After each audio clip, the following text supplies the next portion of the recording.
तो आज की प्री मार्केट रिपोर्ट में आपका स्वागत है।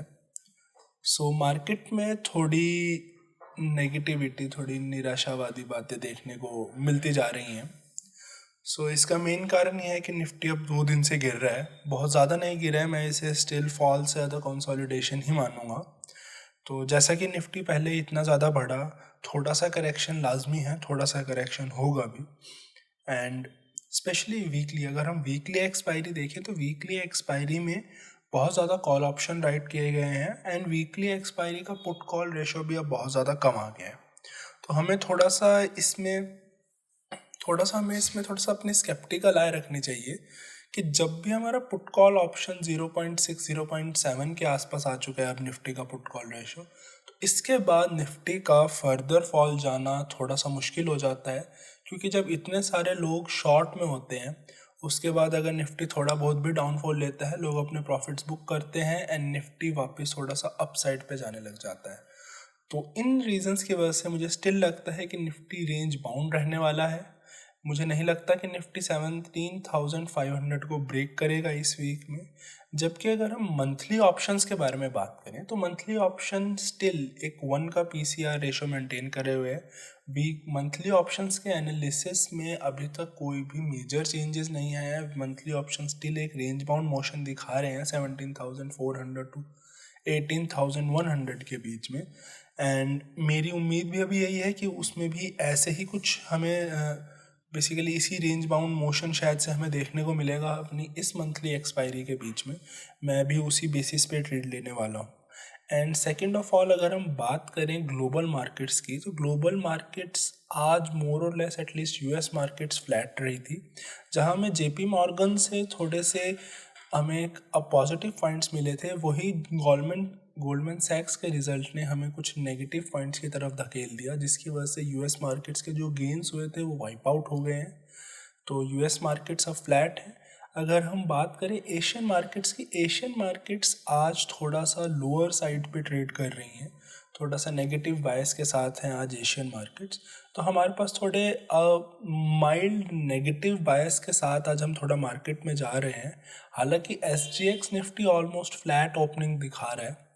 तो आज का दिन भी ऑलमोस्ट सी जो कंसोलिडेशन फेजेस होते हैं ये बेस्ट रहते हैं ऑप्शन सेलिंग के लिए, जैसे कि मैंने आपको पहले ही बताया। तो आज का दिन भी कुछ उसी तरीके से थोड़ा सा ऑप्शन सेलिंग के लिए अच्छा रहना चाहिए।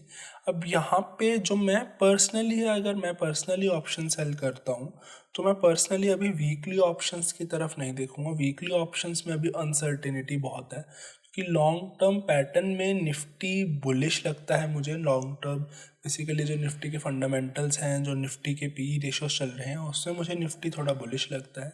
बट अगर वही मैं थोड़ा शॉर्ट टर्म की बात करूं तो शॉर्ट टर्म उसमें, क्योंकि हमारा ओआई हमें कॉल ज़्यादा दिखा रहा है, तो निफ्टी हमें माइल्डली नेगेटिव भी लगता है। बट रेंज बाउंड, उसमें रेंज वो अपनी ब्रेक नहीं करेगा।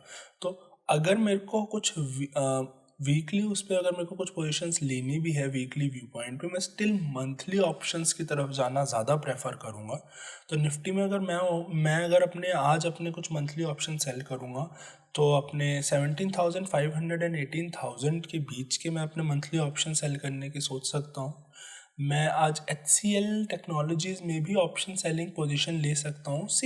मेरा जर्नली एक व्यू पॉइंट रहता है कि रिजल्ट से पहले मैं ऑप्शन सेलिंग काफ़ी करता हूँ किसी भी स्टॉक के अंदर, बिकॉज एक जनरल टेंडेंसी रहती है स्टॉक्स की। अगर आपको एक्सपेक्टेशंस है कि HCL या फिर कोई भी अदर कंपनी जो उसके रिजल्ट्स हैं उसी के आसपास अपना रिजल्ट शो करेंगी, तो आप उसमें दोनों एंड वो उसने अपने रिजल्ट से पहले ना तो बहुत ज़्यादा रैली दिखाई है, ना बहुत ज़्यादा डाउनफॉल दिखाया है, तो वो अक्सर अपने रिजल्ट के बाद उसकी वॉलेटिलिटी इंडेक्स कम हो जाता है। एंड अगर वो अपने प्राइस के आसपास ही मूव करता है, मीट करता है अपने एक्सपेक्टेशंस को, तो एक वॉलेटिलिटी में सडन ड्रॉप देखा जाता है आफ्टर द रिजल्ट। एक बहुत क्विक कैश का एक बहुत अच्छा शॉर्टकट हो जाता है जब आप अपने रिजल्ट्स के सीज़न में ट्रेड करते हो। आप इस चीज़ का फ़ायदा उठा सकते हैं, मैं तो एटलीस्ट उठाता हूँ।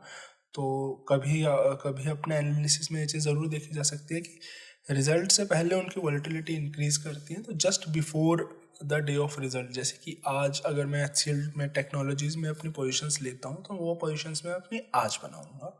बहुत मेजर कुछ खबरें नहीं है।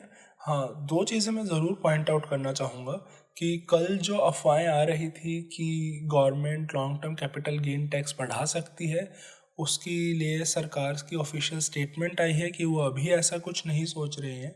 एंड सेकंड, कल की वीडियो में मैंने जब अपनी कोटक महिंद्रा बैंक की स्ट्रेटेजी आपको एक्सप्लेन करी थी, तो वहाँ मेरे से एक भूल हो गई थी कि मैंने आपको बोला था कि मैंने आगे जाके फार out of the money put option sell करे हैं। मैंने पुट ऑप्शन नहीं, मेरे मुंह से गलती से निकल गया, मैंने कॉल ऑप्शन सेल करे हैं। At the money call option buy, far out of the money call option sell, and उसके कुछ स्ट्राइक्स बाद again a call option bye.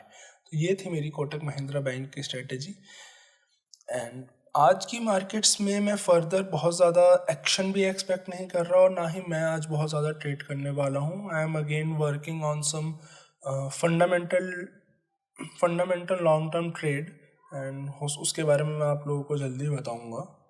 And it's going to be a good market for option selling again. अगर आप बिल्कुल ही at the money put option sell करते हैं तो उसके लिए मैं आपको ज़रूर बोलूँगा कि अगर दिन में कोई, बेसिकली मैं तो एटलीस्ट, अगर दिन में आज कोई भी एक अपवर्ड मूव आता है एंड उस अप मूव अगर मुझे कोई निफ्टी में देखने को मिलता है 50 to 100 पॉइंट्स का, तो उसके बाद ज़रूर कॉल ऑप्शन सेल किए जा सकते हैं अगर मैं वीकली ऑप्शंस की बात करूं।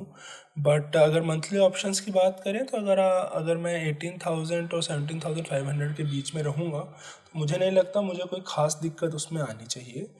आज की ट्रेडिंग में बस इतना ही, and hope you have a nice day and happy trading.